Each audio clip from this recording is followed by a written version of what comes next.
Hello, I'm Kenza Gray, co-owner and curator at Grey Area Gallery, and welcome to our latest exhibition in the Grey Area. This exhibition features 41 artists from all over the UK and Northern Ireland. They were all successful applicants to our open call, to which the brief was art that falls in the grey area of the art world. So we were asking for art that either pushes boundaries, uses unusual materials, artists who represent an underrepresented community in the art world, and so on. We left the brief open to interpretation, and so everyone in here is looking at this loose idea of a grey area within the art world, and yet they're all approaching it from a very different medium or subject matter. This brief was very close to the ethos of the gallery. Being our first open call, we wanted it to represent the gallery. From the moment we opened, we wanted to champion artists and artworks that are pushing boundaries, that are doing something different and exciting. So this exhibition has been really great for us to get to see a lot of new artists and have them explain to us how their work and them as an artist fit with the ethos of our gallery.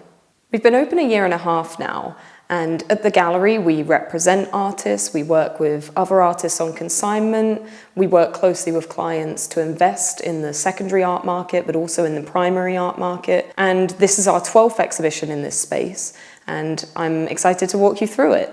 With 41 artists, there were certain challenges we faced in curating this exhibition. The main one being fitting everything in, but making it feel airy enough that the works weren't clashing with each other and that every piece was able to be seen in the correct manner. So the way that we tackled this was creating sections. So we have the two at the start here, and then the two larger walls, the back wall, and the central area behind me with ceramics. So I think the best way to tackle this video is to walk you through those sections and pick out a few pieces as we go. From a curation point of view, we often notice that people, when they enter an exhibition, go straight to the left. So in this section encompassing the three walls, we wanted some really striking, bold works. Starting with Morgan Bird's bright, fun pieces on the left there, and then you turn round to Alexander Harvey's striking rabbit painting behind me. And he's a Norwich-based artist, and this is a new direction that his work is going. I think it's a really great example of what a talented painter he is. And then as you go past his, we have Jennifer Ng's triptych here, which is a really organic, free and fresh feeling work. And I think these three together start off the exhibition really well. They show the differences in works that we have in here, the quality, and just show that people are approaching this brief from really different standpoints.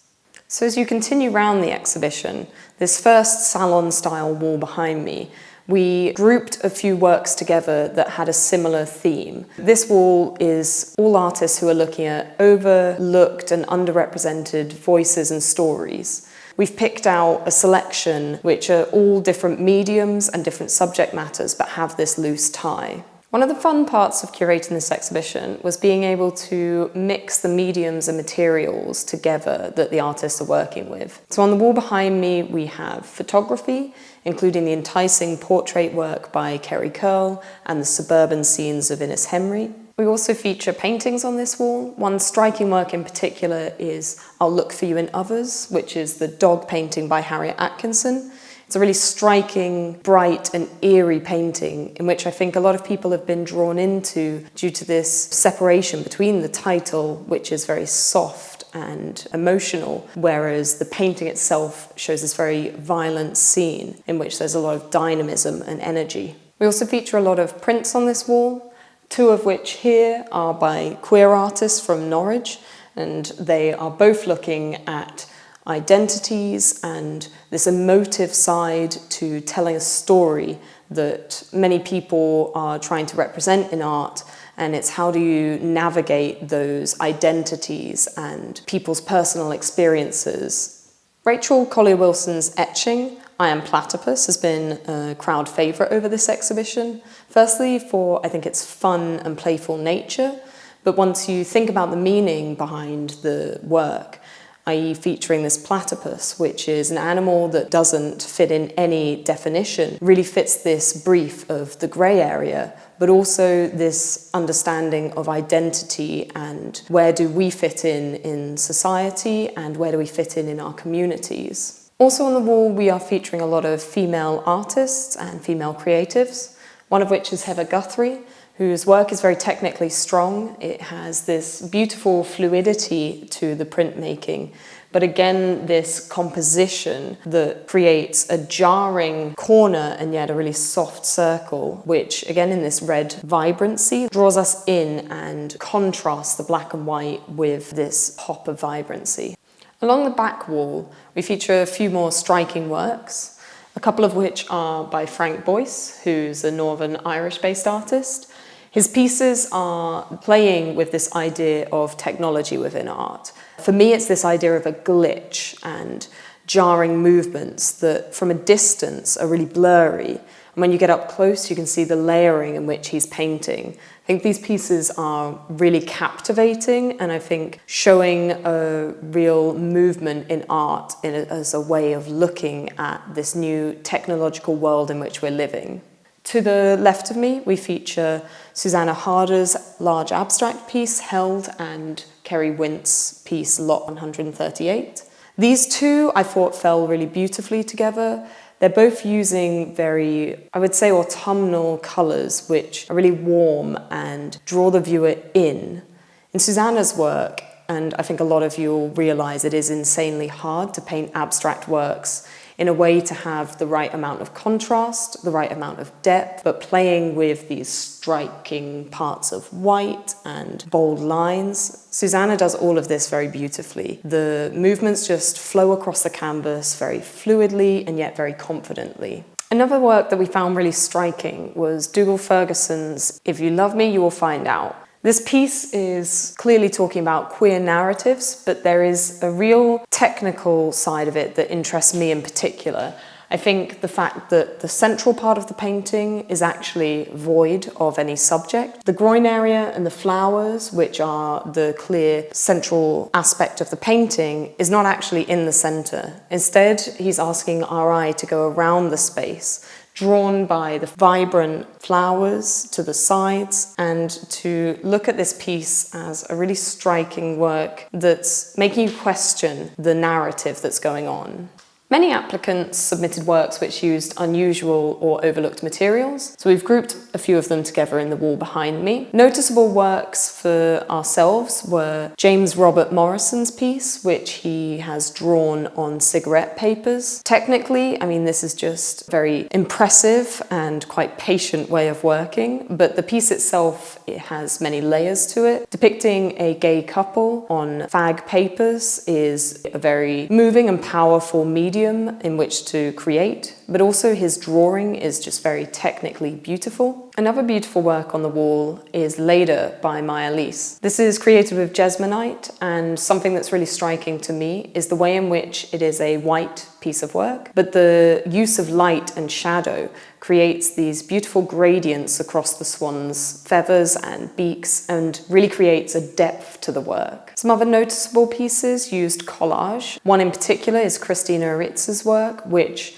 brings everyday objects and overlooked materials such as masking tape or cardboard, creating these abstract works which draw you in to a possibility of it being a scene, but you are quite aware that it is a collage, creating a really interesting contrast to the work. A few of the works use textiles, one of which is Louise Dougherty's in the middle here, in which we see a Norfolk scene which falls away into these threads. And she's commenting on this notion that the art world has where we link the use of textile with craft or women's work. And she's really trying to reclaim this narrative and position female narratives and the female eye into these landscapes. The piece also utilizes the threads in a really beautiful way to create shadow and movement, in that these threads are not fully fixed. So there is a sense that they could sway in the breeze. But we're aware that it's beautifully framed behind this glass. So creating a really great work to bring into your space that allows you to feel as if you're outside.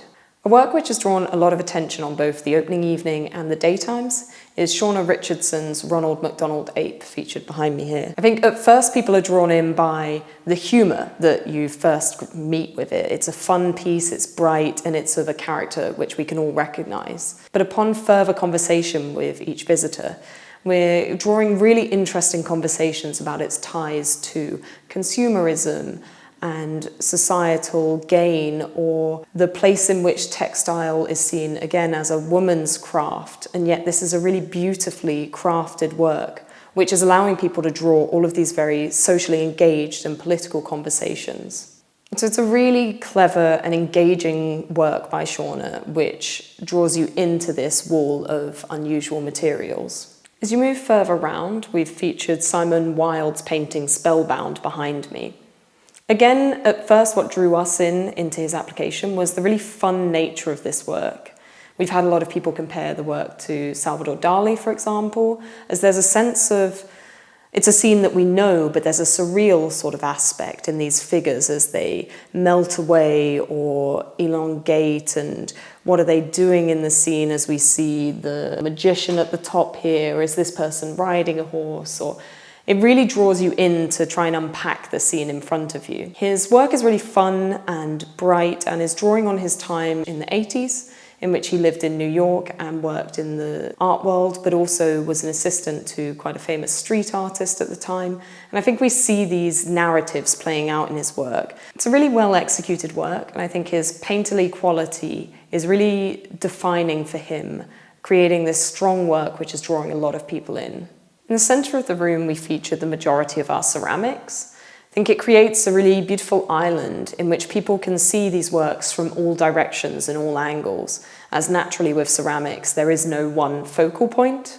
Above the plinths, we featured Ruby Cheng's hanging work around the river. This, in particular, has been really great for people to walk around, as this work is not only created to be seen from the front, but also the back. When the light shines through it, the beautiful way in which Ruby has crafted this piece allows the porcelain to shine, and you see the layer of blue in which she's playing with this idea of a river.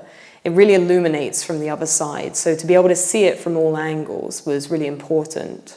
This work really exemplifies Ruby's craft that she has built as a potter.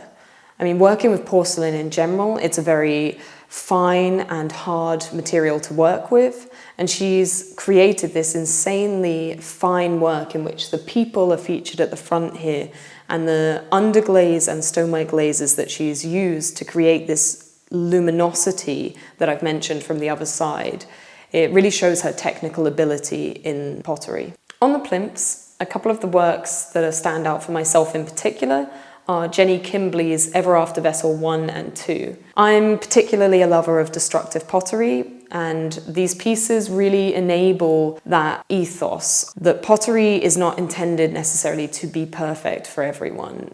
She always starts off with a finely crafted perfect vase or vessel, and then enacts these violent forms of creation onto them, hitting them, pulling them, and I think that this recording that the vessel then carries with it really appeals to myself, and I think it's a really great way of rewriting the narrative of pottery. A lot of people have also been drawn to them. I think even if you're not aware of the process in which these vessels have been created, she's really created a beautiful piece in and of itself, and people can really connect with how they look. Another work which has been catching a lot of attention in the centre is Natasha Day's Anomaly 1. I think people have been really intrigued by it as it's unfired stoneware clay. So to use stoneware clay but to not fire it is very unusual. There's this sense that it will eventually break down. It is not as we are used to pottery being, having gone through a kiln and being a solid usable piece.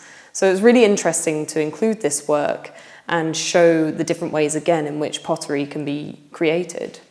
In the final section of the room, we feature mostly queer artists who are looking at queer identities and queer communities. In particular, we feature Ailsa Ogden's piece Bodyworks. We chose this to be the poster image for this exhibition, as it's a very striking and intriguing piece. It's quite jarring, and yet it has very soft and fluid lines and colours. People have been referring to it as quite reminiscent of Francis Bacon's work, And I think that with Elsa's work, what's really intriguing is this celebration of otherness and ambiguity in the human form, whether that be with gender ambiguity or the ambiguity of limbs or this possibility of it not being quite a human figure. There's a lot to unpack in the piece. It's a really strong work for all of these reasons, and it's been a really appealing piece, with people commenting on the poster image, saying that they had to come see the exhibition as they saw this image and were really intrigued by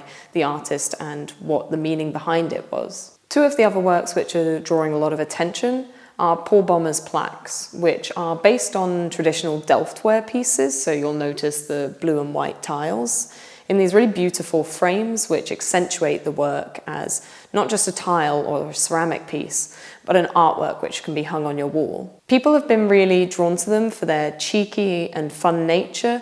I think what defines Paul as a great artist is his really illustrative nature. They're really fun, playful, and yet drawing on quite socially engaged queer themes. To the right of this wall, and on our final wall in the exhibition as you leave, is Ollie Gore's nude self-portrait. Ollie is a self-taught artist who's relatively new. His work has been drawing a huge amount of attention for its technical strength and the beautifully soft and yet textural way in which he's using the paint on this found floorboard onto which he's painted. To have an artist who's self-taught, and this is his first exhibition, end this exhibition was quite a bold choice, but this work shows his technical strength and the beauty in which he's able to create these scenes. It's been drawing a lot of conversations, and we're really proud to have it finish the exhibition.